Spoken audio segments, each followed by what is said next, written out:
al tiempo. Muy buenas tardes a todas y todos nuevamente. Mi nombre es Matías Ramírez, yo soy secretario de la Asociación Chilena para Estudio del Dolor y Cuidados Paliativos y hoy me toca, cierto, estar a cargo de la primera reunión mensual científica del mes de abril, en donde vamos a tener dos presentaciones más bien, cierto, bastante interesantes con lo que respecta a este año, cierto, al año mundial que la IAS, que es la Asociación Chilena para Estudio del Dolor, denominó del dolor neuropático. ¿Ya? Este año no fue al azar, ¿cierto? Esta iniciativa de la IAS busca visibilizar y profundizar el conocimiento sobre esta condición que afecta a millones de personas en todo el mundo. Este tipo de dolor se produce como consecuencia de una lesión o enfermedad del sistema nervioso y se estima aproximadamente que impacta a entre 580 y más, entre 580 y 800 millones de personas en el mundo, ¿ya? Afectando principalmente su capacidad y el deterioro de la calidad de vida. El objetivo principal de esta campaña a través de la IAS es aumentar la conciencia global del conocimiento sobre el dolor neuropático, destacando no solo su impacto en los pacientes y sus comunidades, sino también los desafíos que tenemos en cuanto al diagnóstico, el tratamiento, eh, ¿cierto? Y cómo podemos abordar a estas personas. Asimismo, este año mundial busca promover el avance científico mediante investigaciones más rigurosas y colaborativas, fomentando el desarrollo de nuevas estrategias terapéuticas, incluyendo enfoques en medicina de precisión. También impulsar políticas de salud, acciones en educación dirigidas no tan solo a los profesionales, sino también a la comunidad. Es por eso que este día, ¿verdad? A través de Achet, les traemos a dos expositores expertos en el tema. Vamos a tener una primera presentación que va a estar a cargo, ¿verdad?, de nuestro doctor Martín Miranda Hurtado, quien es profesor asistente de la Pontificia Universidad Católica de Chile y también es profesor asistente adjunto del Living Cardiovascular Institute de la Universidad de Calgary. Él nos va a presentar el tema Un gemelo digital de las fibras nerviosas pequeñas, un marco matemático para evaluar la neuropatía postinfecciosa. Posterior a la presentación de Martín, vamos a tener a la doctora Margarita Calvo, quien es académica y especialista en dolor, con enfoque en dolor neuropático y traslacional. Ella es una destacada investigadora, ¿cierto? Una destacada clínica y también una destacada exponente y docente universitaria, quien nos va a presentar como título las guías NEUPSIC para el manejo del dolor, de la evidencia a la práctica clínica. Como recomendaciones generales, cada presentador va a tener 20 minutos. Luego de eso vamos a tener un espacio de preguntas para todas las personas asistentes. Las pueden ir dejando a través del chat y al final las vamos a mencionar, ¿ya? Así que, en honor al tiempo, Martín, comenzamos. Súper. Compartir pantalla y cuéntame si ya pueden ver. ¿Se ve? Eh, Hay que sí, agrandarla. ahí, Ahí, sí, ahí, ahí se ahí. ve perfecto. Súper. Y déjame también esconder esto. Ya. Ya, muchas gracias por la invitación, por la presentación. Voy a poner un relojito acá para no pasarme. Y bueno, principalmente lo que les vengo a contar un poco, un proyecto de investigación que estamos haciendo acá en la Católica, financiado por una iniciativa interna, se llama Avanza UC, que buscaba un poco desarrollar investigación de frontera, arriesgada, interdisciplinaria. Y con Margarita Calvo, veníamos ya trabajando juntos en distintos enfoques, pero más o menos cómo combina o cómo se mezcla el tema de la disautonomía, que es, digamos, donde yo más me muevo, con el dolor crónico, dolor neuropático, en el caso de Margarita. Y así salió o surgió este proyecto. Perdón que lo puse en inglés, me acabo de dar cuenta que lo puse en inglés. Pero básicamente es intentar analizar el fenómeno desde un punto de vista matemático, entendiendo la actividad de estas fibras como eh, o la misma fibra como un sistema dinámico que tiene varios elementos que modulan su actividad. Yo soy enfermero matrón pero hice mi doctorado en ingeniería biomédica, entonces trato de siempre combinar ambos mundos ahí para sacar más provecho a los datos que podemos obtener. Entonces, como una referencia y para poner en contexto de dónde viene o cómo surge este proyecto, encontramos que en un estudio reciente, los pacientes que tuvieron COVID-19, hay un buen porcentaje de ellos que mantuvieron sus síntomas, como la niebla mental, incluyendo también este dolor neuropático. Entonces, investigadores fueron a mirar qué encontraban si estudiaban las fibras, digamos, nociceptores en estos pacientes para ver si encontraban alguna alteración funcional cuando se hacían diferentes tests para evaluar su respuesta. Los resultados fueron contundentes. El 88,9% de los pacientes evaluados mostró anomalía electrofisiológica en las fibras nerviosas periféricas pequeñas, la fibra C.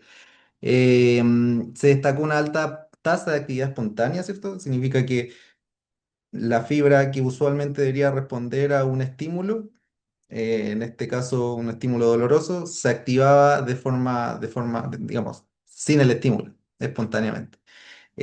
Mayor sensibilización periférica y presencia de picos múltiples, es decir, en vez de un estímulo, una descarga, tenía múltiples descargas por estímulo.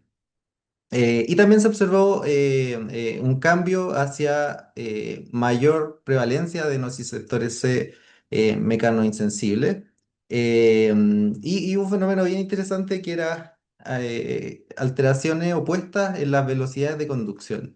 Que esto es básicamente, si yo tomo una fibra C, un nociceptor, y la empiezo a estimular a cierta frecuencia, si empiezo a aumentar si aumento esta frecuencia, el tiempo de respuesta al estímulo va a ir aumentando, es decir, la fibra se va haciendo un poco más lenta.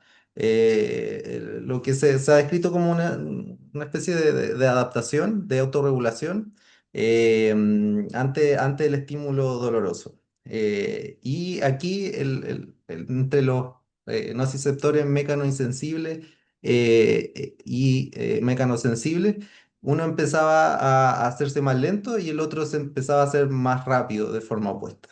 Entonces, lo que hicieron fue perfilar más o menos cómo se comportaban esta fibra para determinar si podían deducir algo a partir de esta información.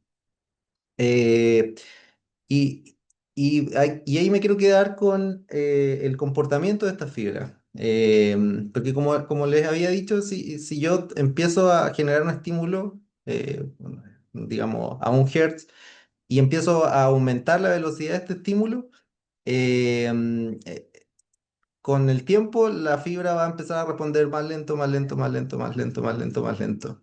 Y eso se ha asociado con la actividad espontánea de la misma fibra. Entonces, digamos, protocolo de evaluación es una forma de ver qué tan saludable está esta fibra y si nos puede decir algo sobre las causas o los mecanismos detrás de este dolor. En este caso, que puede ser dolor espontáneo, dolor neuropático. Em, Después, bueno, aquí la adaptación, los mecanismos detrás de esta adaptación, digamos, el lentecimiento de la fibra, tienen que ver, digamos, si yo estoy estimulando la fibra a una frecuencia alta, le estoy quitando cada vez más tiempo para recuperar y volver a su, digamos, potencial de reposo. Y hay una batería ahí energética, recursos metabólicos que son limitados. O sea, la fibra digamos que no es una maratonista que va a ser 20 kilómetros, con el tiempo, digamos, se va a empezar a cansar y va a empezar a disparar más lento. Pero se ha visto que en pacientes con esta actividad espontánea o dolor sin ningún estímulo, este lentecimiento no ocurre eh, eh, en su 100% o no ocurre tan rápido. Tiende a recuperarse más, entonces tiende a disparar más. Lo que explica igual el por qué vienen todos estos síntomas. Pero el mensaje es, ok, entonces esta es una forma de poder evaluar cómo se comporta esta fibra y nos puede decir si hay alguna pista alguna dinámica, mecanismo, actividad de los canales que puedan no estar funcionando a su 100% y que puedan estar, digamos, induciendo todos estos síntomas y actividades espontáneas. Eh, Ahora, ¿cómo se hace esto? Porque, claro, esta es la explicación fisiológica, fisiopatológica de cómo funcionan estas fibras nerviosas. Eh, y para poder medirlo, hay una técnica que se llama microneurografía que hacemos con Margarita como parte del proyecto y también otros que ella también desarrolla donde justamente vamos a buscar este comportamiento. Entonces, tenemos un electrodo. Déjame ver si puedo poner si no, no importa. Ya, pero aquí en la imagen, acá, creo. Bien. Y solo denme un minuto para poner ahí, ya, ahí pueden ver el puntito rojo, ¿cierto? Entonces, van a tener un electrodo activo que se inserta en el nervio peroneo superficial. Aquí el nervio no se ve, pero bajo ciertas condiciones a veces se puede ver con una pequeña cuerdita, ¿cierto? Aquí en el pie. Y ponemos otro electrodo de referencia que se va superficial en la piel. Y lo que buscamos es primero entrar al nervio. Y una vez que entramos al nervio, tiene ciertas características la señal que nos dicen, ok, estamos adentro. Y una de las más fáciles es que una vez que penetra el nervio y empieza a buscar su campo receptivo, cuando tocas se activan, se empiezan a producir los potenciales de acción y eso suena. Entonces, lo que podemos, al hacer estas pruebas, nosotros podemos ir asegurándonos que estamos dentro del nervio y una vez que estamos dentro del nervio, ponemos estímulo eléctrico eh, mm, y vamos buscando la fibra, en este caso los nociceptores, para poder estimularlo y hacer este protocolo de ir estimulando a distintas frecuencias para ver cómo se comporta. Entonces, de esta forma podemos ir viendo qué tan digamos, como ven acá, mantenemos una frecuencia baja para ir identificando. Y como identificamos, cada vez que yo doy un estímulo, esa fibra tiene que activarse y nos va a mostrar acá un potencial que nosotros vamos a empezar a traquear. Entonces, esa respuesta va a ser constante. Entonces, doy un estímulo, voy a tener la respuesta. Y ese tiempo va a ser la latencia de esa fibra que se va a mantener a una frecuencia, si estímulo una frecuencia baja, lento, se va a mantener más o menos constante y vamos a ver una línea.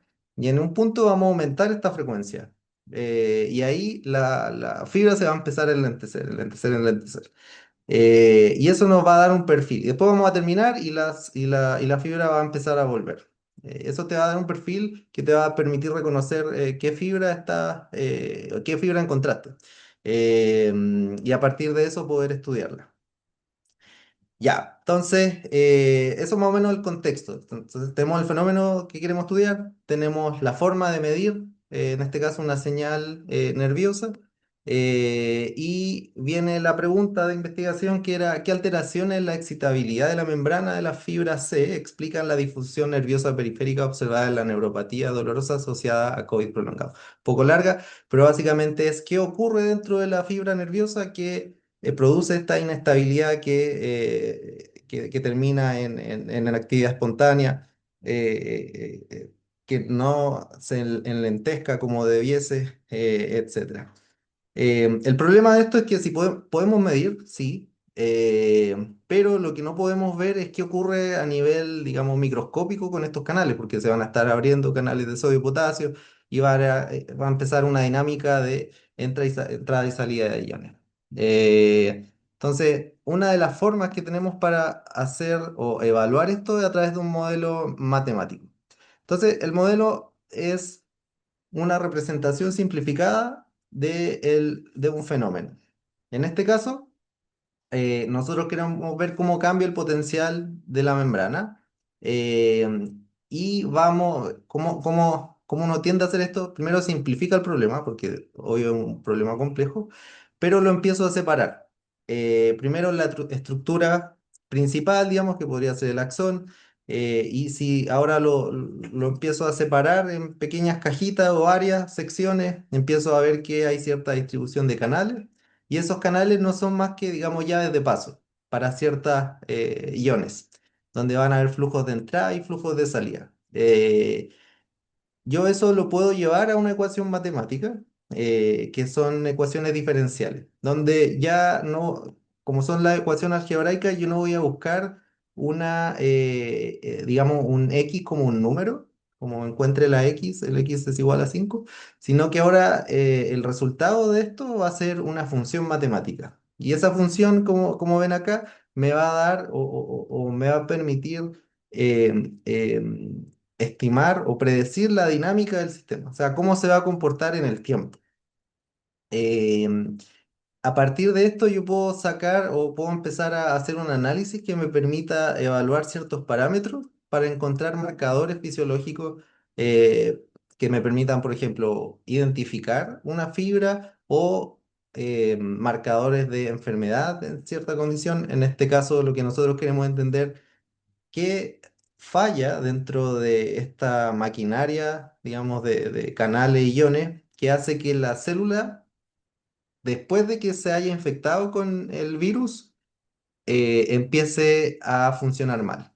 Y ahí hay varias hipótesis que empiezan a apuntar a la bomba sodio-potasio, cómo la dinámica de los canales rápidos, lentos de sodio empiezan a cambiar digamos, eh, sus límites para activación, qué tan rápido o lento se activan, etcétera. Entonces, eso es más o menos por qué usar un modelo matemático. Y lo que nos permite es construir como si fuera un Lego, una membrana, una fibra, un nociceptor, y con esto poder empezar a jugar a ver qué pasa si cambio un poquito el flujo de iones de sodio, cómo cambia la respuesta de esto. Y contrastar con los datos reales que son los de microneurografía. Entonces, aquí como una receta de cocina, cómo construir tu nociceptor como en 10 pasos.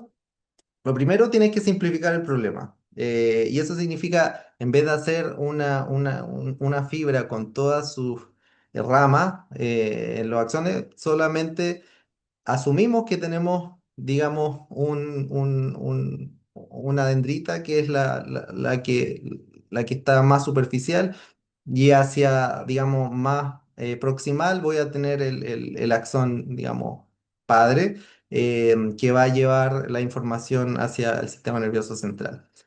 Em, Luego tengo que empezar a evaluar cómo voy a, digamos, definir cómo estos cambios de diámetro van a ir siendo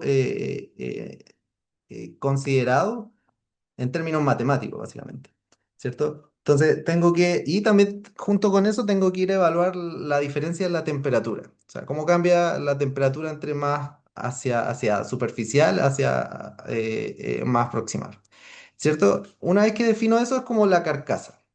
Y después ya puedo decir, ok, un problema de esto es que se hace muy complejo si yo tomo una dimensión como es el espacio, porque significa que habría que modelar en ecuaciones diferenciales parciales, lo que lo hace ya por el nombre mucho más complejo. Entonces, una de las formas de hacerlo es asumir que digamos, este axón grande son varias cajitas que están, digamos, una seguida a la otra, como un circuito eléctrico. Entonces, lo que se hace es modelar cada segmento como una pequeña cajita independiente, pero conectada con la siguiente. Y de esta forma, cuando se active el potencial en una de las cajitas, va a seguir hacia el fin del axón. Eh, Digamos que yo puedo construir, y en este caso son alrededor de 2.430 cajitas que van desde la parte más superficial hasta la parte más profunda. Cada uno de estos compartimentos con sus canales definidos, y genero condiciones iniciales para poder, digamos, echar a correr la maquinaria.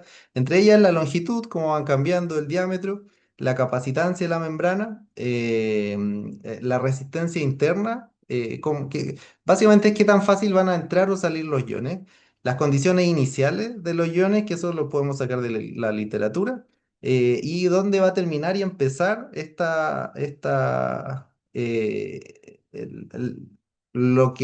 espacio que recubre esta membrana, ¿cierto? Como el espacio periaxonal y extracelular. Ya, entonces una vez que yo definí todo eso, tengo condiciones de una membrana, digamos, sin canales y tengo que empezar a generar estos canales y representarlos matemáticamente. Y esto lo pueden ver de la siguiente forma. Todo lo que entra o sale va a depender de concentraciones que tengo adentro y afuera, pero además va a depender, que sería el voltaje de la membrana, menos un voltaje que va a ser un voltaje de cuál es el potencial de equilibrio de ese ion, cuándo se va a dejar de mover. Entonces, dependiendo de esta diferencia, por ejemplo, el potencial de reposo para el sodio va a ser, digamos, -10, y si mi membrana está a -20, entonces la diferencia va a ser grande y va a entrar o salir mucho. Y eso se multiplica por un G que, digamos, qué tan abierta o cerrada está la llave, digamos, qué tan ancho es el túnel donde van a pasar estos iones. Y con eso yo voy a poder decir qué tanto va a pasar de extracelular en cada una de estas cajitas. Y eso aparte tiene otros parámetros que yo puedo ir ajustando, que es decir, cuánto me demoro en que se prenda o que se apague este canal. Porque como ustedes saben, uno se va prendiendo, como se enseñaba en fisiología, mientras el otro se va apagando. Entonces eso tiene ciertas constantes que yo puedo ir modulando. Y a partir de eso, si yo mezclo todo este flujo de lo que entra, lo que sale a una sumatoria, yo puedo evaluar esta diferencia potencial. Y empezar a generar una simulación de mi membrana y cómo responde a un estímulo eléctrico. Y esto ya son más ecuaciones, pero podemos ir a la parte más importante, que el voltaje de membrana en cada compartimento depende del balance de corrientes que entra y sale, y este balance está determinado por los canales, la bomba. Entonces yo lo integro y armo un Lego de mi membrana y la hago funcionar. Y ahora la pregunta es, ya, ¿qué tiene que ver todo esto con los datos del paciente? Y aquí viene, digamos, la magia, que me voy a tomar 30 segundos extra solamente, eh, mm, que es, ya, yo corrí mi simulador y me dio cierta forma. ¿Cómo hago que esa forma sea igual a la forma del paciente? Y aquí hay algo que se llama ingeniería inversa, en donde yo ajusto la forma de mi modelo a la forma de la respuesta del paciente. Y para hacer eso, todos los parámetros, por ejemplo, qué tan abierta estaba la llave, qué tan fácil es o cuánta resistencia hay a este flujo de iones, tienen que ajustarse solamente a la respuesta de ese paciente. Cuando yo ajusto todo, me va a decir, por ejemplo, Martín tiene resistencia de los canales de sodio de tanto, en los canales de potasio tanto y tanto y tanto. Y si yo agrupo eso y después lo comparo con personas sanas, yo puedo empezar a sacar conclusiones. Ah, entonces las personas sanas versus las pacientes con neuropatía, en este caso por COVID, se asocia a que cierto canal no está funcionando como debe, y eso yo lo podría ir a testear después con ya técnicas moleculares más específicas. Entonces, esa es como la dinámica del proyecto. Yo genero una especie de neurona computacional, tomo datos, los contrasto, los ajusto y a partir de eso, como ven acá, pues, genero como, ya, cómo estamos, digamos, en estos parámetros más relevantes que podrían estar causando la inestabilidad y genero un perfil. Eh, Eso, espero no haber sido tan largo ni tan confuso. Y nada, pues, muchas gracias por la invitación. Bien, muchas gracias, Martín.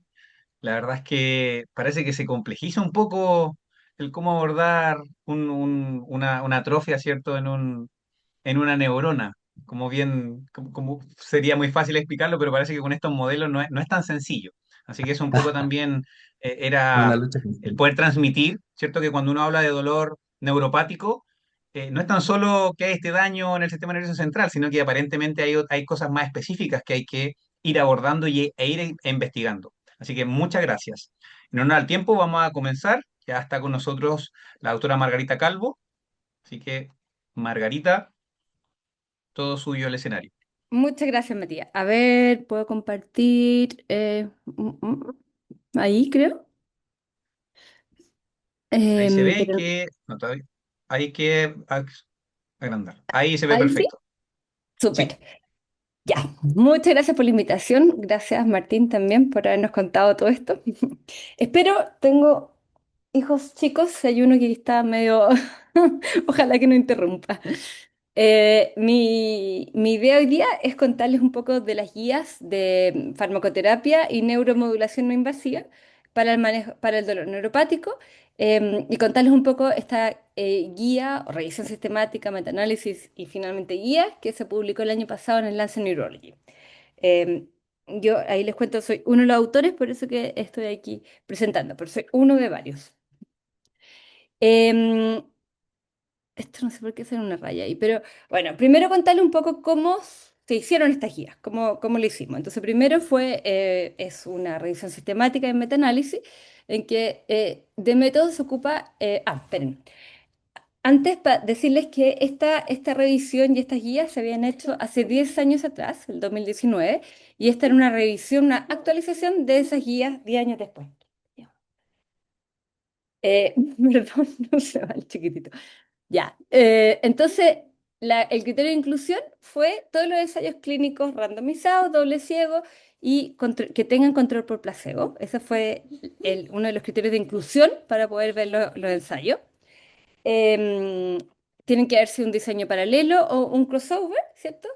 Tiene que tener pacientes con dolor neuropático y se incluyeron solamente estudios con más de 10 participantes por grupo al terminar el tratamiento. Hay varios estudios más chiquititos que no se pueden incluir porque el N es muy bajo. Y tienen que tener al menos 3 semanas de seguimiento para poder ver un efecto en el dolor neuropático. Se ocuparon criterios de exclusión también. Por ejemplo, cuando se hace una retirada aleatoria después de enriquecer los estudios, y eso lo puedo explicar más largo, pero en el fondo no se permiten los estudios que enriquezcan una población en específico, sino que son todos los pacientes con dolor neuropático. Y cuando también se excluyeron todos los estudios en que no era claro que hubiera dolor neuropático, sino que fuera un dolor crónico, pero no tan claro que fuera neuropático. Por lo mismo se excluyeron síndrome de dolor regional complejo, dolor lumbar sin una clara radiculopatía, fibromialgia y dolor orofacial atípico o idiopático, cuando uno no sabe que efectivamente es una neuralgia. Espérenme que no puedo pasar la diapo. Ahí. los datos se analizaron primero, el outcome principal que se extrajo de todos estos estudios fue en función del desenlace primario del ensayo, o sea, del outcome principal. Y si es que el outcome principal está en las primeras 3 semanas, los datos que tomamos fueron posteriores a las 3 semanas, un poco para tener esta idea de que es sobre 3 semanas. La eficacia se midió viendo dos cosas, porque los estudios reportaban diferentes cosas. Entonces, una era la proporción de respondedores, o sea, cuántos pacientes respondían al tratamiento. Un segundo. Em, y esa respuesta en el fondo se dice como cuando hay al menos un 50% de reducción en la intensidad del dolor basal o, como ahí había muy pocos estudios que fueron positivos, se vio con un 30% de respuesta y en algunos había, o al menos alivio moderado del dolor, para poder calcular el número necesario para tratar.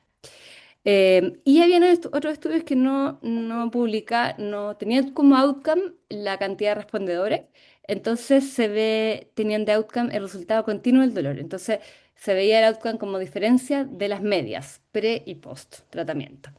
Un poco para poder sistematizarlo, se dijo que si un efecto era de 0,2 en la diferencia, son 20%, un efecto pequeño, si era entre un 20 y 50 era moderado, y si era entre 50 y 80 era un efecto grande. Ay, espérenme. Ay, no lo pude ver, perdón. Ahí. Es que esto no puedo sacar perdón, que no logro ver la presentación. Estoy compartiéndolo, ¿cierto? Que se me veo la gente, pero no veo la presentación. Ahí sí. Eh, ¿Se pueden ir, por favor? Perdón, que tengo todos los chiquititos aquí molestando. Ya, y la seguridad se vio de acuerdo al número necesario para tratar, entonces era según, bueno, estas son cosas más técnicas, ¿cierto? Pero efectos aleatorios para el metaanálisis y un análisis de sensibilidad excluyendo los outliers. Entonces, con esto se vio primero, en el fondo se revisó los estudios según el grado de certeza de las estimaciones, y esto se hace con una cosa bien estandarizada, que es el grade, que está publicado, y uno en el fondo va viendo sus estudios según eso y los puede ver el riesgo como de bias o de sesgo que tengan los estudios. Y entonces así se les pone un número. Entonces, si es que el estudio tiene un alto riesgo de un bias, o sea, de que esté sesgado, se le descartan 2 puntos al score total del estudio. Y si el riesgo es incierto, es un -1. Después hay otras cosas técnicas, ¿cierto? Si es que no está clara la dirección, en este caso no se degradó, a eso lo decidimos, ¿cierto? No se le bajó puntaje porque la dirección no fuera clara. Em, la imprecisión, si es que los intervalos de confianza eran muy amplios, ¿cierto? Se bajó, depende en una escala, si se le bajaba 1 punto o 2 puntos. Lo mismo con la inconsistencia, si es que había mucha heterogeneidad o intervalos de confianza que estuvieran superpuestos. Y eso se vio todo junto con el grade y el sesgo de publicación se vio antes evaluado por el nivel antes a nivel de la revisión. Después de todo esto, se hicieron varias reuniones de consenso de expertos, en que aquí habían un experto seleccionado por el grupo que lideraba esto, en que había votación primero anónima en línea, de acuerdo a este marco GRADE, y se consideraban, para poder hacer la guía en el fondo, ya teníamos el metaanálisis, ahora necesitábamos hacer la guía clínica. Entonces, primero se considera la certeza de la evidencia, o sea, cuánta confianza tenemos en los resultados de estos estudios, el tamaño del efecto visto, los costos de los medicamentos que estaban involucrados, ¿cierto? El número necesario para tratar, que es el daño, en el fondo. Cuántos son la frecuencia, gravedad y prevalencia del efecto adverso según los sistemas estandarizados como el Micromedex y el Lexicon. Después también la guía era importante ver la disponibilidad del tratamiento, si es que en el fondo estos tratamientos que estábamos poniendo en las guías están en las listas de medicamentos esenciales según la OMS, ¿cierto? Para los países, para todos los países si están disponibles. Y otra cosa importante que tuvo harta discusión era los valores, el costo de cada medicamento y las preferencias de los pacientes. Entonces todo esto en el fondo se analizó. Acá está el flujo, cómo se hizo, ¿cierto? Se identificaron los estudios, se vieron según criterio, o sea, se hizo un screening, que fue mucho trabajo, ¿cierto? 9.105 estudios que tuvieron que revisarse y finalmente quedamos con 313 estudios, que eran 284 estudios farmacológicos y 29 estudios de neuromodulación. Mírenme quién, ay, perdón, ahí estamos, los 109 estudios incluidos, ¿cierto?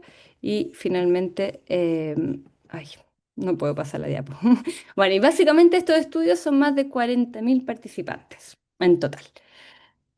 Entonces vamos viendo medicamentos uno por uno, o sea, o familias de medicamentos uno por uno y vamos viendo la eficacia. Primero, los ligandos de alfa 2 hoy del receptor alfa-2 delta, que son básicamente los gabapentinoides. Acá están todos los estudios, muchos con pregabalina. Espérenme que me adelanté, perdón, acá está. El número necesario para tratar cuando uno hace el metaanálisis, ¿cierto? Ve que en total es de 8,9 más o menos, ¿cierto? Em, que básicamente con una intervalo de confianza del 7,4 al 11,1. Esto era para pregabalina y gabapentina todos juntos. Y es importante, vamos a ver después las dosis también, de qué están hechos estos estudios. Y el número necesario para dañar, o sea, el número necesario para tener efectos adversos, es de 13,9, que es más alto, pero igual es un número que es bajo. O sea, de 13,9, 14 pacientes que les demos pregabalina o gabapentina, van a tener un efecto adverso que hace que paren el medicamento, que yo creo que todos lo hemos visto en clínica. Em, el otro problema también, como una advertencia nueva que salió ahora, que no estaba en el metaanálisis anterior hace 10 años, es las preocupaciones de seguridad. Acá yo he sentido que no ha sido tan grave, pero en el Reino Unido le hicieron mucho énfasis a que la pregabalina, sobre todo, se está usando como droga de uso recreativo. Le dicen la Budweiser porque se asemeja la comprimida, el comprimido, ¿cierto? O sea, la cápsula se parece a una lata de cerveza Budweiser y lo ocupan como para uso recreativo en dosis súper altas, de 800 a 7.500 al día. Y eso produce un efecto eufórico y una sensación de como emborrachez, ¿ya? Entonces por eso que se estaría ocupando. Y eso generó gran preocupación en el Reino Unido. Yo creo que es un tema que podemos hablar acá en Chile, pero a mí como que no me ha tocado ver eso. Y el otro advertencia fue porque lo que más se asocia al abuso de los gabapentinoides es pacientes que tengan un trastorno por consumo de opioides. Entonces, básicamente se ha visto que en pacientes con abuso de opioides tienen más riesgo de abusar de la gabapentinoides, principalmente pregabalina, que es algo que yo en Chile no he visto mucho, pero es algo que se reporta en otros países. Entonces, en definitiva, en términos de los gabapentinoides, tienen un tamaño del efecto que es moderado, pero la certeza de la evidencia es moderada, que en el mundo de la evidencia eso es bastante bueno, ¿ya? Además, está disponible en la mayoría de los países, es un precio que es bajo a moderado, o sea, es accesible y tiene un perfil de seguridad relativamente conocido y bien. Lo malo salió que ahora tiene este riesgo de abuso, pero igual se sigue recomendando como uso en primera línea para el dolor neuropático. Después de todo este análisis, quedamos lo mismo que hace 10 años, básicamente. Después vienen los inhibidores de recaptura de serotonina y noradrenalina, en que habían 19 estudios, agrupándolos todos, el número necesario para tratar es de 7,4 pacientes, o sea, hay que tratar a 7,4 pacientes con uno de estos medicamentos para tener uno que tenga un alivio del 30% del dolor o que tenga un alivio, una disminución moderada al menos de su score basal. Acá en esta parte están agrupados la duloxetina, desvenlafaxina, venlafaxina, todos juntos en el fondo, y las dosis, que las vamos a hablar al tiro, también es importante saberlas. Y cuando uno mira los números necesarios para dañar, o NNH, es de 13,9, bien parecido a los gabapentinoides. Entonces también 14 pacientes, o sea, uno de cada 14 pacientes que les demos estos medicamentos van a tener efecto adverso. Em, En general, entonces, los inhibidores de recaptura de serotonina y noradrenalina tienen un efecto moderado y tienen una evidencia moderada, lo que es bastante bueno. Están disponibles en la mayoría de los países, son de bajo costo, tienen un perfil de seguridad conocido y bastante seguro. Entonces, por eso también pasaron a ser primera línea como recomendación fuerte para ponerlos en primera línea. Después vemos los tricíclicos, principalmente amitriptilina, nortriptilina y mipramina, despiramina, también que son estudios más antiguos, la mayoría son mucho más antiguos, y el número necesario para tratar acá es de 4,6, o sea, mucho mejor que los inhibidores de recaptura de serotonina y noradrenalina y que los gabapentinoides. Acá siempre está la duda, porque los estudios son más antiguos, entonces las condiciones o las barreras eran más bajas. Entonces no sabemos si este número necesario para tratar es porque los tricíclicos son mejores o es porque los estudios eran menos estrictos en esa época. Y el número necesario para dañar es lo mismo, 17,1, que es bien parecido al de los otros medicamentos, pero también los estudios son más antiguos, entonces no sabemos si es que eran menos estrictos en el fondo. Entonces, total, podemos decir que tienen un efecto moderado, con una moderada certeza de evidencia, pero que está disponible en la mayoría de los países en el mundo y de hecho está en la lista de los medicamentos esenciales de la OMS. Entonces, es un medicamento importante de tenerlo en consideración. Obviamente que sabemos que hay problemas de seguridad en pacientes en paciente adulto mayor, con polifarmacia y sobre todo en pacientes con enfermedades cardíacas. Entonces hay que tener cuidado y cuidado con las dosis altas, pero aún así se puso hay una recomendación fuerte para uso como primera línea, eso sí, con la recomendación de no usarlo en adultos mayores. Después viene los parches de lidocaína al 5%. Los estudios, ojo, que no son los del 4%, sino que son los del 5%. Están hechos. Hay 4 estudios que son en algunas condiciones un poco mixtas, ¿cierto? Pero en estos 4 estudios en total, si uno los agrupa, el número necesario para tratar son 14,5 pacientes y el número necesario para dañar son 178. En el fondo es un número súper alto, con un intervalo de confianza que llega al infinito, queriendo decir que son muy seguros. Entonces, lo que salió de esta guía después de ver metaanálisis, lo que se discutió, ¿cierto?, con el panel, es que probablemente tiene un beneficio específico en un subgrupo de pacientes que no están estratificados bien en estos 4 estudios, pero tiene un perfil de seguridad muy bueno y está disponible en la mayoría de los lugares. Y lo más importante es que los pacientes lo prefieren porque no tiene efectos adversos sistémicos, porque es solamente local. Em, Ahora, lo malo de los parches de lidocaína es que tenemos una certeza muy baja de la evidencia. No estamos seguros, ¿cierto?, de que este tenga un efecto clínicamente significativo. Y el alto costo, porque en la mayoría de los casos el parche de lidocaína está patentado, entonces tienen un costo mucho mayor. Entonces, por eso quedó como segunda línea, con una recomendación más bien débil, ¿ya? Y que básicamente es importante recordar que depende del paciente, pacientes vulnerables, polifarmacia o de más edad, puede ser apropiado como primera línea, aunque no tengan tanta evidencia como los otros. Después vienen los parches capsaicina. Aquí ahora se han acumulado 9 estudios, hay muchos más que los que habían hace 10 años atrás la revisión del 2015. Y el número necesario para tratar salió de 13,2 pacientes para que uno redujera su dolor. La mayoría son pacientes diabéticos, o sea, con neuropatía diabética, con posherpética o con VIH. Entonces debería ser más o menos localizada. Pero lo bueno es que el número necesario para dañar es muy, muy alto. O sea, hay que tratar muchísimos pacientes para que uno vea uno con un efecto adverso que haga suspender el tratamiento. Entonces, en resumen, los parches de capsaicina al 8% tienen un buen perfil de seguridad, tienen la gracia que no tienen efectos sistémicos, entonces los pacientes los prefieren, pero tenemos muy baja certeza, ¿cierto?, de la evidencia. em, y lo que es más importante, y sale mucho en la reunión de expertos, es la disponibilidad, que no es disponible en todas partes y en muchas partes tiene un alto costo. Y esto no es tanto el medicamento en sí, sino que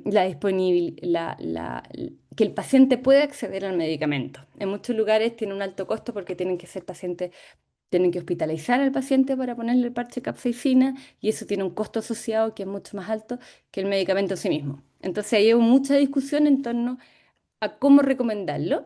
Eso finalmente fue una recomendación débil para el uso como segunda línea en dolor neuropático, que básicamente uno debiera pensarlo como primera línea en pacientes que son de más edad o polifarmacia, pacientes más vulnerables y que tengan un dolor localizado, ¿ya? Pero dado a que estas otras cosas, el costo, la disponibilidad, es que pasó, ¿cierto?, a una segunda línea. Espérame un segundo, ahí. La crema de capsaicina, es un poco una mezcla porque hay cremas de 0,075, 0,6, 0,025, ¿cierto? Es una mezcla de todas las cosas. Pero si uno junta todos esos dos estudios que reportan la capsaicina, también en dolor, principalmente en neuropatías diabéticas o posherpéticas, da un número necesario para tratar de 6,1 y un número necesario para dañar de 18,6. Aquí entonces un poco la misma recomendación. Puede ser que beneficie a subgrupos específicos de pacientes, pero tiene buena disponibilidad. Esta es bajo costo, porque en el fondo muchas veces se manda a hacer en el recetario magistral. Tiene un perfil de seguridad bueno y tiene pocos efectos adversos, pero la evidencia la certeza de la evidencia es muy baja. Entonces, por eso es que también quedó como segunda línea, aunque puede ser que sea recomendable en pacientes, en subgrupos de pacientes, principalmente los que tienen un dolor bastante localizado. Después viene el Botox, la toxina botulínica tipo A, y aquí hay 9 estudios. Algunos son en neuralgia del trigémino, que en el fondo es una neuralgia craneal en vez de espinal. Y acá el número necesario para tratar es bastante más bajo, 2,7. Ahora, el número necesario para tratar es bien alto, 216. Entonces tiene un buen efecto, una evidencia de la certeza moderado, es bastante seguro, pero tiene un costo muy alto. Entonces, y tiene una disponibilidad limitada en el mundo. Entonces, por eso pasó básicamente a ser una tercera línea para para el tratamiento del dolor neuropático periférico. Pero de nuevo, en pacientes específicos puede ser una muy buena opción como primera línea.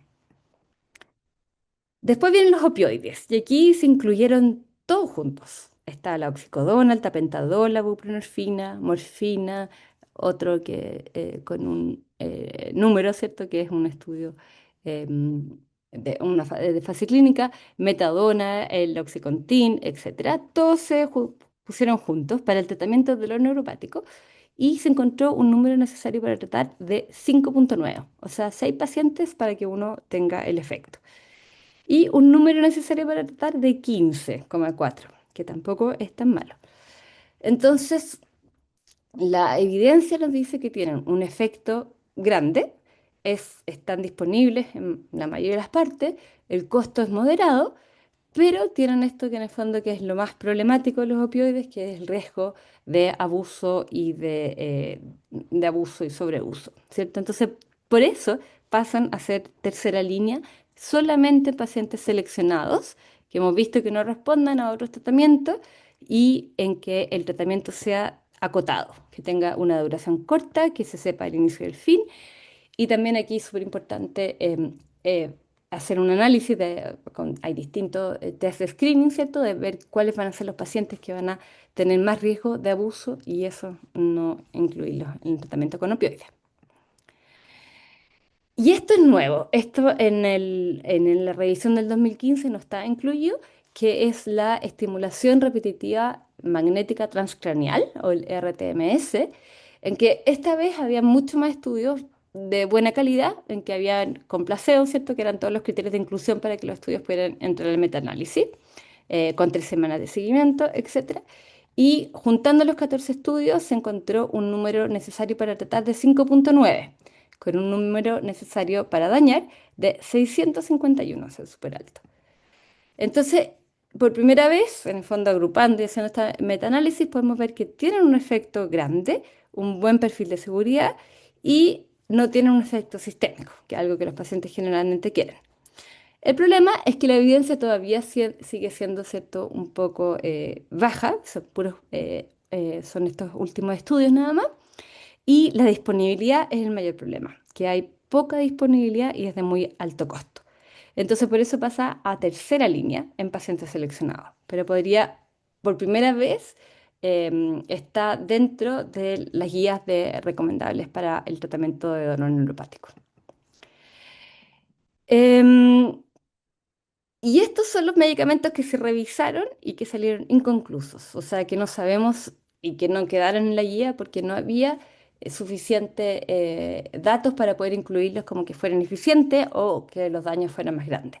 Y aquí queda la carbamazepina, oxcarbamazepina, que una nota aparte, que es así, es primera línea en el tratamiento de la neuralgia del trigémino, pero no para el tratamiento de dolor neuropático periférico. La lacosamida, la lamotrigina, los antagonistas de NMDA, los antidepresivos inhibidores de la recaptura de serotonina y diferentes tipos de estimulación, ¿cierto? La estimulación de médula espinal no fue concluyente, el TENS no fue concluyente y el topiramato.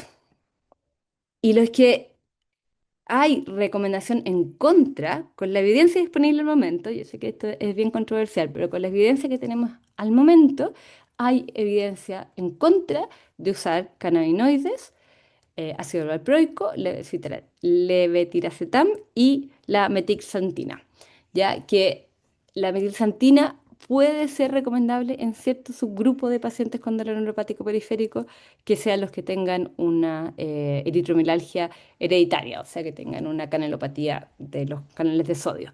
Pero en general, estos tres, por lo menos, cannabinoides, valproato y levetiracetam, hay recomendación en contra. Acá están los cannabinoides, ¿cierto? En que el número necesario para tratar sería de 14,8. Ay, perdón, se me olvidó poner aquí el número necesario para dañar. Pero básicamente este es el resumen de las guías, en que la primera recomendación, la primera línea con una fuerte recomendación, son los gabapentinoides, los inhibidores de recaptura de serotonina y noradrenalina, o sea, eh, duloxetina, venlafaxina, desvenlafaxina, y los tricíclicos, siempre y cuando no sea en adultos mayores.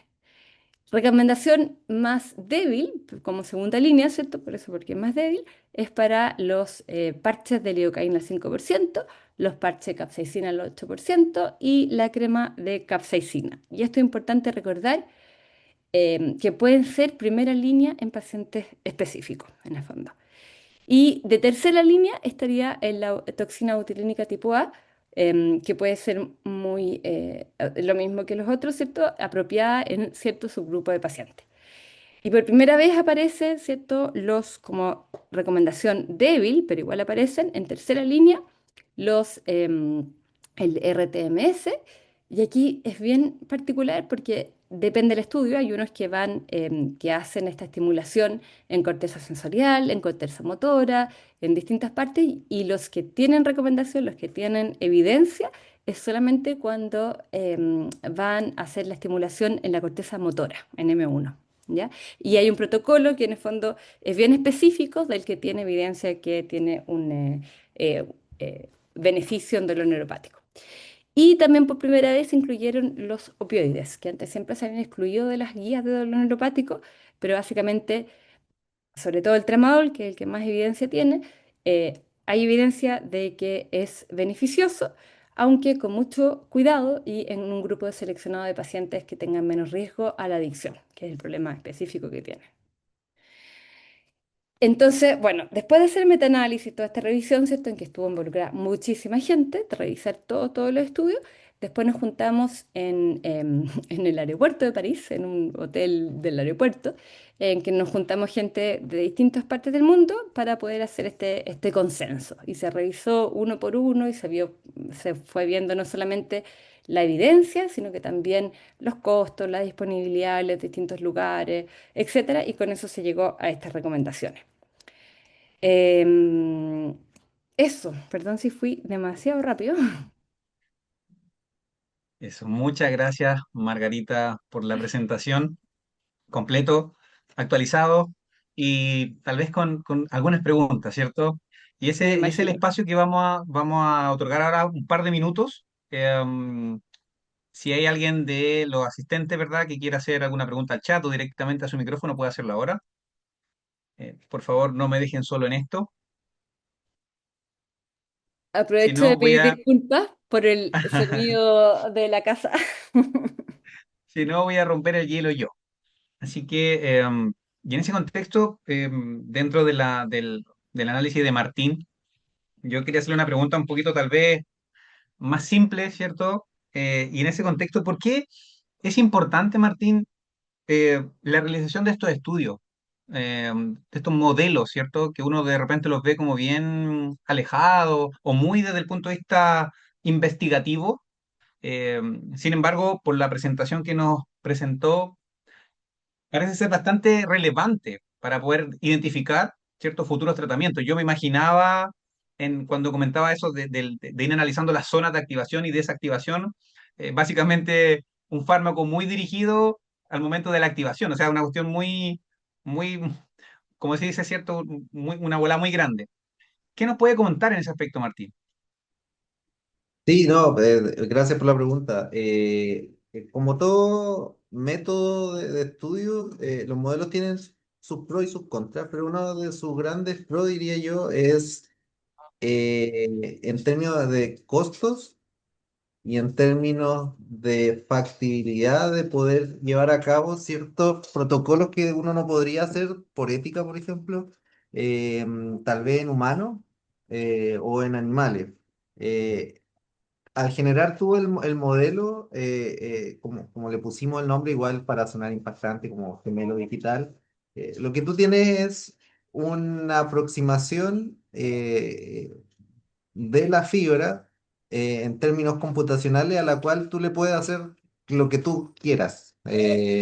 Puedes mover, puedes cambiar, digamos, si pensamos en una radio, puedes ir tuneando, qué pasa si subo al máximo esto, qué pasa si bajo al máximo esto. Y eso te permite entender cosas que no necesariamente son tan obvias, porque en los sistemas dinámicos hay de repente respuestas que son contraintuitivas.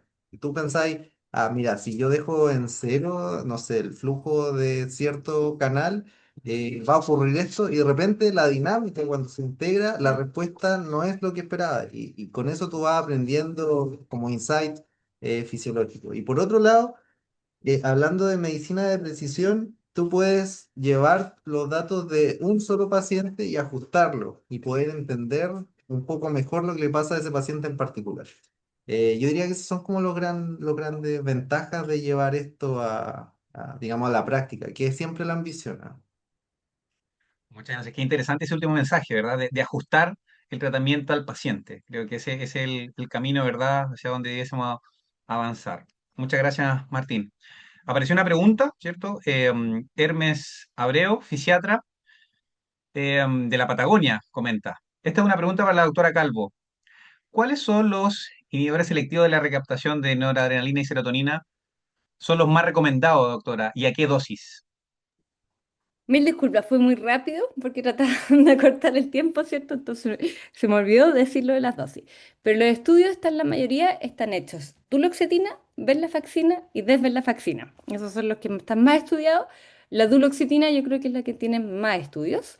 La duloxetina, hay algunos estudios que son a 30, pero o sea, la dosis terapéutica en verdad debiera ser entre 60 y 120. Esos son la mayoría de los estudios. Venlafaxina van desde 150 miligramos a 225 miligramos al día, perdón. Estos son una vez al día. Duloxetina una vez al día entre 60 y 120. Venlafaxina entre 150 y 225 una vez al día. Esos son los que están estudiados, por lo menos. Perfecto, muchas gracias.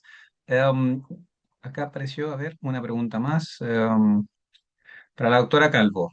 ¿Qué cuidado nos daría a los clínicos que debemos tener con los fármacos de dolor neuropático a partir de lo que emerge de esta nueva guía? ¿Cuáles serían las recomendaciones? Hola María Jesús, ahí la veo que está Hola conectada. Margarita, muchas gracias. Sí, que siempre me gusta, o sea, tremendas las presentaciones de ambos, muchas gracias a los dos. Y claro, uno dice, ¿tú sabes más o menos cuáles son las estrategias y las dosificaciones y las indicaciones con que hoy día se trata el dolor neuropático en Chile? Y esto ahora emergió evidencia nuevita. Entonces, ¿qué cuidados uno debería tener con los pacientes y con con los fármacos que hoy día se están manejando de forma más masiva? Como para referirlos a los especialistas o para algún mensaje, alguna idea fuerza. Súper buena pregunta. Yo creo que desde esta metaanálisis, lo primero es que se incluyeron los opioides. Antes siempre se habían descartado por el riesgo de abuso. Entonces ahora sabemos que hay un subgrupo de pacientes que tienen un riesgo alto de abuso y hay que saber detectarlos. Entonces, antes de prescribir opioides en dolor neuropático, ojalá que uno pudiera detectar a los pacientes que tienen un alto potencial de abuso y a esos no dárselos, ¿cierto? Y después ser súper claro en el tratamiento de los opioides, tener em, un acuerdo con el paciente de cuánto va a durar, por cuánto tiempo, cómo lo vamos a cortar y tener un periodo acotado para el uso de opioides. Eso por el lado de los opioides. Pero lo que a mí me llamó la atención, que yo, por lo menos en Chile, nunca lo he visto como un problema, tal vez ustedes pueden decirme, ¿cierto? Pero mis pacientes en mi clínica nunca lo había visto como un problema, era esto del uso como recreativo de pregabalina. Generalmente mis pacientes odian la pregabalina, o sea, todo el mundo dice, ah, no, me deja sedada o no sé qué, y uno como que va haciendo esta titulación de la dosis, tratando de aumentar de a poco hasta llegar a una dosis terapéutica. Pero aquí hay un, perdón, hay alguien que me está rebotando, pero bueno, lo que apareció es que había mucho uso como recreacional de pregabalina, sobre todo en dosis muy altas, ya que les da esta sensación como de borracho en el fondo y que se asocia mucho a la adicción a opioides. Entonces, como que el mensaje fue, pacientes con opioides, tener cuidado con la pregabalina. Y muchos de nuestros pacientes ocupan tramadol y pregabalina. Entonces, como Sí, po. eh, algo que hay que tener en ojo, yo creo. No sé qué opinan ustedes. ¿Tienen esta sensación de que hay un uso recreativo de pregabalina? No me había tocado a mí. Yo quería Aquí no soy comentar algo, experta en no sé si va fármacos, al pero caso, pero me pasa cuando nos pasa en las farmacias de los hospitales públicos, que a veces tenemos desabastecimiento, eh, y justamente con la pregabalina hay una necesidad de, ¿cierto?, de cuando falta, de buscar el fármaco, como una impulsividad. Aquí no hay nada, obviamente, estudiado, medido, pero no pasa con otros fármacos. Entonces, bueno, ahí uno también podría pensar, y son personas que lo utilizan de forma crónica. Entonces podríamos pensar que podría haber algo ahí que Puede ser, investigar, ¿eh? pero me llamó la atención. Ahora que lo mencionó Margarita, también me dio esa alerta. Pero Em, Matías, pregunta así súper básica, Ujú. pero la pregabalina tiene una vida media larga, ¿cierto? Sí, sí, exactamente. Sin embargo, Igual puede yo creo ser. que va un poco con estas concomitancias de otros fármacos, también toda la esfera toda la esfera Mm. biopsicosocial que involucra toda esta patología, que acá fuimos más a la parte farmacológica, ¿verdad? Y la parte más molecular, pero dejamos todo de lado lo importante con respecto al dolor neuropático en sí. Así que yo creo que Eso es hay súper varios. importante. Esto es como un disclosure, pero en el fondo estas guías son de tratamiento farmacológico y de intervención, pero no miramos, o sea, el metaanálisis, la revisión, no miró otras terapias, ni de terapia física, ni psicológica, porque ya era una cosa gigantesca, inabarcable. Entonces esto siempre se ha tratado de hacer en lo farmacológico, pero claramente sería súper bueno tenerlo en las terapias físicas y las terapias psicológicas. Y en general, un poco, bueno, como volviendo a la pregunta de la vida media, claro, es larga, pero no tan larga, son aproximadamente 6 7 horas, o sea, igual es un fármaco que tampoco permanece tanto en el cuerpo, ¿ya? Y en honor al tiempo vamos a hacer la última pregunta, ¿cierto? Que acá apareció una de la doctora, dice, o Victoria Urcuyú, dice para la doctora Calvo también, en neuralgia del trigémino sigue siendo primera línea la carbamazepina y carbamazepina por falta de más evidencia con otros fármacos, o sigue siendo porque demuestran un mayor éxito terapéutico. Sí, gracias Victoria, una buena pregunta. De hecho, este metaanálisis se enfocó en dolor neuropático periférico. No era en neuralgia del trigémino, ¿ya? Es la agrupación de todas las otras neuropatías periféricas. Entonces, la carbamazepina y la oxcarbamazepina salieron con evidencia no concluyente con respecto al dolor neuropático periférico, pero todos los que estábamos presentes en la reunión, ¿cierto?, de consenso, saltamos y dijimos, ya, pero no me lo dejen afuera porque es una herramienta importante para la neuralgia del trigémino. Y se ha visto en otras guías, ¿cierto?, cuando uno hace revisión exclusivamente para la neuralgia del trigémino, que sí es la primera línea. Entonces, por eso le pusimos ese asterisco, diciendo, ok, en neuropatía periférica no tenemos evidencia, pero es primera línea según otras guías para neuralgia del trigémino. En esta guía no miramos la neuralgia del trigémino específicamente, entonces no podemos dar esa respuesta, ¿ya? Pero le pusimos ese asterisco porque no queríamos que quedara como descartada la carbamazepina y oxcarbamazepina cuando es una súper buena herramienta para otro tipo de neuralgia. Muchas gracias, doctora. Y última pregunta, ahora sí que cerramos, que la acaba de hacer Alejandra Urra, también para la doctora Calvo. ¿Con qué dosis de pregabalina llega antes de asociar un segundo fármaco? ¿Y cuál sería este? ¿Duloxetina? Hola Ale, gracias por la pregunta. Hola. Em, Es una buena pregunta. Yo siempre trato de no empezar dos medicamentos juntos porque si no el efecto adverso uno no sabe de cuál es. Entonces trato de hacer uno, sea partir por los gabapentinoides o por los inhibidores de recaptura de serotonina y noradrenalina, uno o el otro, pero partir con uno. Y llegar a dosis terapéutica. Entonces en el caso de la pregabalina, uno debiese en teoría llegar a 150 cada 12. Menos que eso supuestamente no es terapéutica, según los estudios. Ahora, yo sé que la práctica clínica es difícil, muchos pacientes no toleran eso. Entonces, lo que yo digo, o sea, como una cosa práctica, digo, llegar a a la dosis máxima tolerada por paciente.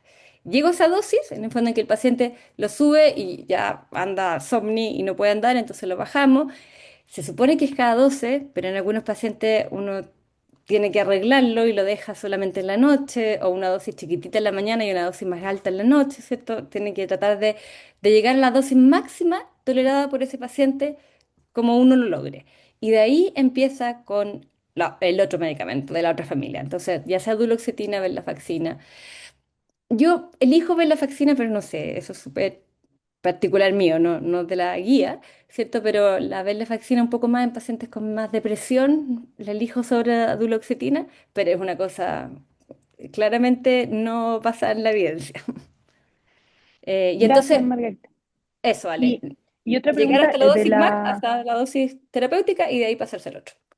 que salía muy poca evidencia de la estimulación magnética transcraniana, pero siendo como terapia coadyuvante, ¿la indicarías de tener la disponibilidad en el centro? ¿O crees que todavía le falta fuerza para, porque como uno trata de abarcar estos flancos, ¿cierto? Sobre todo un dolor crónico, ¿te parece como, como opinión propia válido o no todavía falta como avanzar en eso?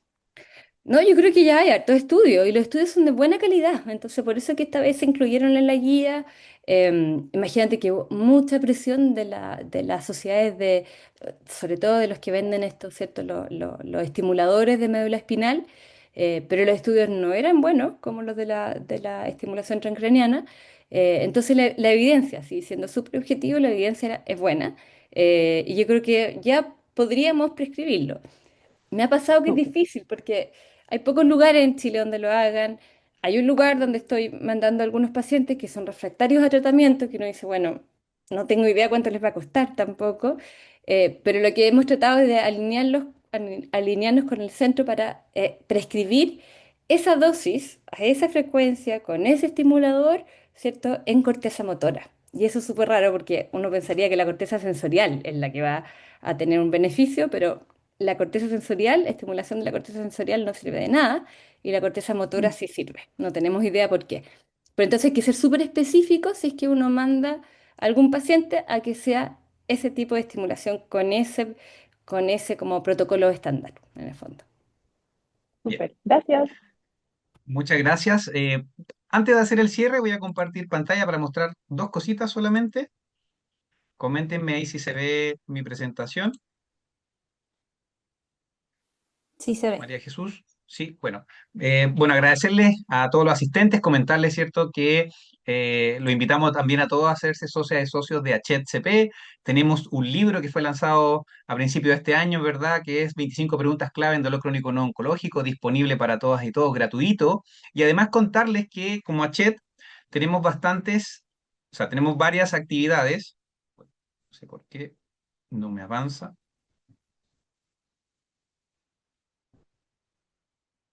Un momento. Ay, sí, se había pegado. Tenemos varias actividades este año, ¿cierto? El 13 de junio vamos a tener las jornadas de nutrición. Acá en Santiago prontamente van a estar toda la información disponible. En agosto, las cuartas jornadas científicas Dr. Ronnie Muñoz de Cuidados Paliativos.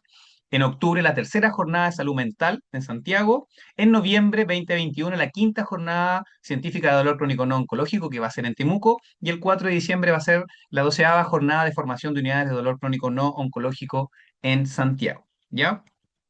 Dicho eso,